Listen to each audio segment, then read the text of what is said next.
मनमोहन जी पहले बताए थे कि जो हमारा धन पे पहला अधिकार है वो मुसलमानों का। इस बात को मोदी जी सीमांचल में अब उखाड़ रहे हैं, अब बता रहे हैं लोगों को।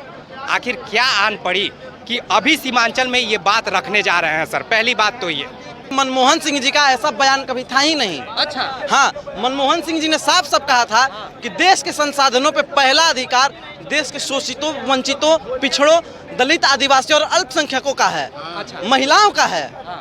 तो इसमें मोदी झूठ है। मोदी जी बिल्कुल झूठ बोल रहे हैं। और इसके बाद झूठ तो झूठ, मोदी जी इस देश में फिर से जो है हिंदू मुसलमान का खाई पैदा करना चाह रहे हैं। हम सभी को पता है, परसों हमने सुना होगा कि गुजरात का एक दंगाई अपने भाषण में कह रहा था कि भाइयों और बहनों, भारत का मुसलमान घुसपैठिया है।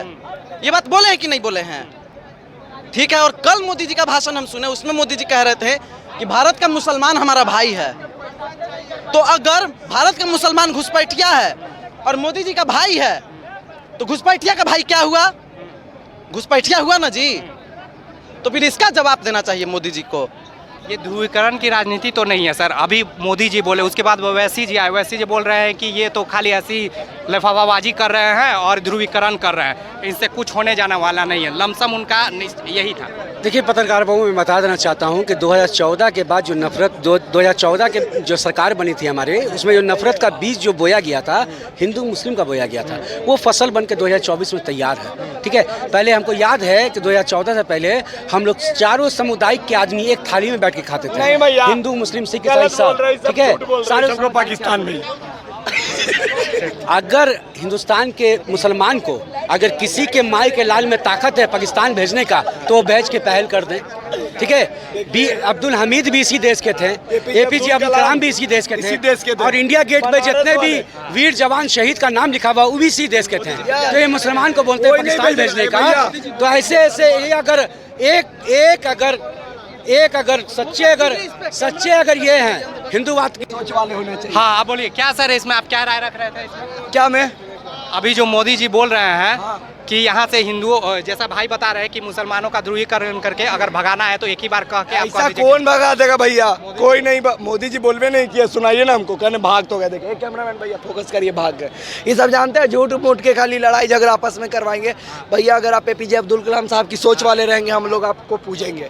अगर आप आतंकवाद की सोच वाले रहेंगे तो हम लोग आपको दूसेंगे। बस हमको ऐसा नहीं चाहिए भैया। ऐसा थोड़ी है भैया कि हिंदुस्तान सिर्फ ये हिंदुओं का है। नहीं, अच्छे ऐसा थोड़ी है, मुसलमान में भी गंदगी है और हिंदू में भी गंदगी है। हिंदू में आप गंदगी ले लीजिए, एक तो है, दुनिया भर के है। मुसलमान में एक चीज़ अच्छा लगता है कि वो लोग में एकता है, यूनिटी है। और हिंदू में देखिएगा ना, तो यहाँ इतना सेकुलर भरल है ना, मन करता है कि वो खानिए का पहले भेज दे, पता नहीं क्या भेजे, ही नहीं पता है। यहाँ यूनिटी एक तो कह रहा है कि भारत जो है सबका है, भारत में सबको रहना चाहिए। एक कह रहा है कि जो सेकुलर है उसको पाकिस्तान भेज दीजिए। इसका देखिए मानसिकता, देखिए इन लोगों का मानसिकता देखिए। ये गंदा सोच है। ऐसी बात नहीं बोलिए, जमकर झगड़ा होए, हिंदू मुस्लिम कट मरे, अंधभक्तों की होए। ये लोग पता है, एक अंधभक्त का टाइट क्या बोल रहा है? हिंदू कोई शब्द ही नहीं है। हिंदू एक शब्द है। हाँ, हिंदू एक शब्द है। हिंदू शब्द नहीं है। क्या ऐसी बन गया? आप गूगल पर सर्च कर लीजिए। अरे आप लोग जानते हैं भारत ही एक ऐसा देश है ना जहाँ सिर्फ लोग सिंधु हिंदू हो गया। तो क्या शब्द नहीं हुआ? क्या शब्द नहीं हुआ? सिंधु से तो अरे ठीक है, हमको कहीं पे गीता रामायण वेद उपनिषद कहीं लिखा हुआ दिखा दो। आपका टॉपिक क्या था? एक मिनट, टॉपिक हमारा 1 मिनट। रामायण आप देखे हैं ना, कितने प्रकार के रामायण हैं? 2 प्रकार के रामायण हम जैसे जानते हैं, उसमें कहीं लिखा हुआ दिखा दीजिए हिंदू शब्द ही नहीं लिखा हुआ, कहीं नहीं है। बिना कैसे नहीं, कैसे आप करेंगे? कैसे नहीं है? हिंदू लिखा हुआ कहीं नहीं। ये तो सिंधु को हिंदू कहने लगे। पहला चुनाव के बाद मोदी जी ध्रुवीकरण करने लगे राजनीति को। सिंपल सा यही। तो मोदी जी का पूरा चुनाव, मोदी जी का या पूरा बीजेपी का चुनाव ही जो है ध्रुवीकरण पर टिका हुआ है। क्योंकि बीजेपी कोई काम ही ऐसा नहीं किया है कि विकास के मुद्दा पर राम मंदिर बना दिया। वो सब भाई कोई विकास मुद्दा नहीं है। नहीं। CAA NRC, हाँ, इस सब पे बात कर रहे हैं नहीं। NRC किस लिए लाया आप बताइए। अब हमको नहीं पता, मोदी जी का ये कहीं जीतेंगे, 400 पार। भाई एक तरफ आप NRC से पार क्या कहता है, सुनिए, इस पर सुनिए। एक तरफ आप NRC में विदेशी को लोग को नागरिकता दे रहे हैं, अपने देश के नागरिक जो है देश के नागरिकता त्याग करके विदेश में जा रहे हैं। कैसा मोदी 400 पार की नहीं बताई, साफ साफ झूठ के पुलिंदा पूरे वर्ल्ड में आज के डेट मोदी के अभी आप टॉपिक से भटक रहे हैं। अभी क्या बोले कि मतलब मोदी जी कर रहे हैं वो। हाँ, तो मोदी जी कितना जीतेंगे इस दूरकरण के बुते? 100 फेयर इलेक्शन अगर होगा तो 150 नहीं टपेंगे। 150 यार ये कौन तय करेगा? आप लोग 400 जो कहते हैं, मोदी जी कहते हैं कि मोदी जी भूल कहते हैं सर, हम नहीं कहते नहीं, हैं। मोदी जी ही कहते हैं कि भूल से अगर हमको जिता दिया तो 400 रुपए करुआ तेल मिलेगा, 400 रुपए पेट्रोल मिलेगा। हाँ, ये कह रहे हैं कि भूल से हमको अगर जिता दिया तो 400 रुपए करुआ तेल, 400 रुपए करुआ तेल। मोदी 400 पार नहीं होंगे। क्या पर 400 करुआ तेल का रेट बता रहे हैं मोदी। अब आप भारत में अभिव्यक्ति का आजादी है, जिसको जो मुंह है बोलते रहे। 400 कहाँ, अभी तो 150 के आसपास है सरसों तेल। नहीं तो महंगाई बढ़ा है ना जी, तो सैलरी भी तो बढ़ा है, प्रति व्यक्ति आय भी तो बढ़ा है। जिनको भी 500 में सिलेंडर चाहिए, मैं दिलवाने के लिए तैयार हूँ, लेकिन शर्त है आज से 10 साल पहले जो आपका वेतन था, आपको उसी वेतन पे काम करना होगा।